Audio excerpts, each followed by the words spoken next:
Présidentielle 2025, Henriette Lagou boucle sa campagne entre l'Ouest, l'Est et Yopougon. La candidate Henriette Lagou du groupement des partenaires politiques pour la paix GPP a mis un terme à sa campagne électorale en réalisant un tour de la Côte d'Ivoire du nord au sud et l'Ouest en l'Est, concluant son périple à Yopougon. Les dernières étapes ont mené la candidate qui se positionne comme centriste dans l'Ouest à Mans pour une communion fraternelle avec les populations du Tonkoué et du Guémon. Le directeur régional de campagne Bontagoué a affirmé l'engagement de leur leader à apporter des solutions aux problèmes de foncier et aux problèmes sociaux de la région. C'est le problème du foncier, les problèmes sociaux de nos régions, en fait le Tonkoué y compris, que la présidente Henriette Lagou, c'est pour ces problèmes-là qu'elle s'est engagée. Et c'est pour cela que nous sommes engagés avec elle.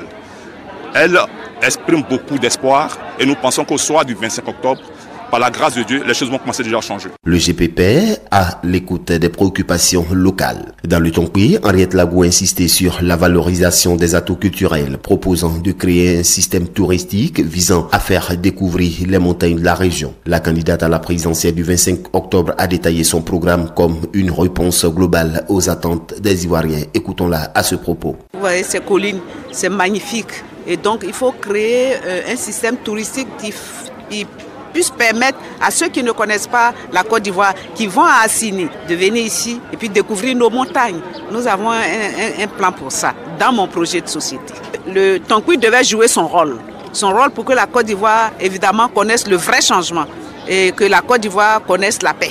Parce que ce changement, l'alternative que je reprends, va apporter la paix en Côte d'Ivoire. Il y a des problèmes que je connaissais, mais il y a d'autres problèmes qui se sont ajoutés sûrement par rapport à la campagne. Et moi, ça va me permettre de travailler et de bien travailler quand au soir du 25 octobre, je serai élu. Après 14 jours d'intenses activités, Henriette Lagou a fait escale à Sorobongo, Gontougo, où son projet de société a suscité un grand espoir. L'autonomisation des femmes figure également en bonne place dans ses priorités nationales. Elle en parle. Une population qui vit dans la peur, dans la pauvreté, ce n'est pas bon pour le pays. Mais aussi, les femmes ont posé leurs problèmes d'autonomisation. Et c'est un problème propre à toutes les femmes de Côte d'Ivoire. Et donc nous allons évidemment régler tous ces problèmes au niveau national. Le samedi, nous allons aller voter. La Côte d'Ivoire a besoin de choisir un président. L'appel à ces populations, c'est de voter massivement. Aussi, c'est d'éviter de tomber dans la violence. Parce qu'en période électorale, surtout à la fin des élections, il y a beaucoup de provocations.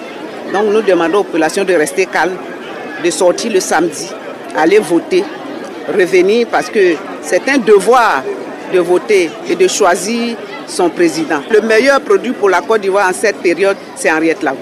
Le dernier meeting à Yopougon à Abidjan a été l'ultime occasion de ratisser l'âge. La candidate a appelé les électeurs à faire le choix de la raison. L'appel à ces populations, c'est de voter massivement le samedi 25 octobre 2025. Henriette Lagou a clôturé sa campagne sur une note d'apaisement exhortant les Ivoiriens à éviter de tomber dans la violence et à rester calme en cette fin de période électorale, rappelant que le meilleur produit pour la Côte d'Ivoire, c'est Henriette Lagou. L'heure est désormais au verdict des urnes. APRA, Agence Presse, Radio et Audio.